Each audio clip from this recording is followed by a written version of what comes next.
Hello? Lucy Goose, hi. I was wondering when you would return my calls.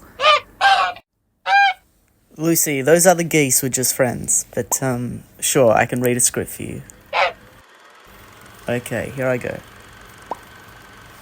In the year 1938, amidst the turbulent era of World War II, a barely 18-year-old young man from Korea found his destiny entwined with the machinations of empires. Yang Kyoungjong became a symbol of the unpredictable whirlwind of war. Under the shadow of Japanese dominion over Korea, Yang was swept away from his homeland and conscripted into the ranks of the Imperial Japanese Army. Merely a year into his service, Yang found himself engulfed in the fierce confrontations at the Battle of Khalkhin-Gol, clashing with the might of the Soviet forces.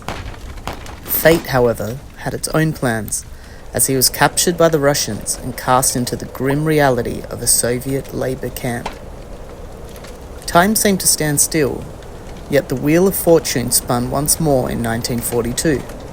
The relentless gears of war, driven by desperation, pressed Yang into service yet again, this time under the Soviet banner, to face the spectre of battle on foreign soils against Nazi Germany in Ukraine.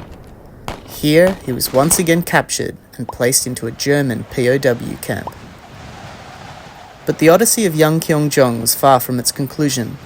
In 1944, destiny, with a sense of irony, conscripted him into the German army.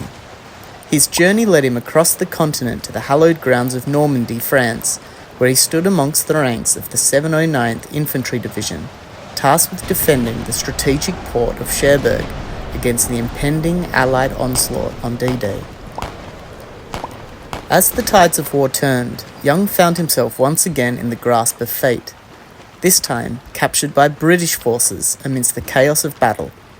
He spent some time in an English prisoner of war camp before being sent across the Atlantic to a camp in the United States.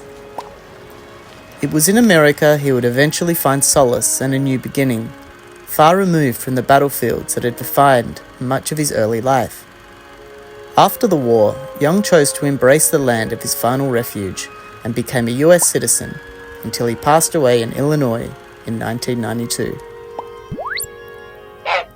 You're most welcome. Bye.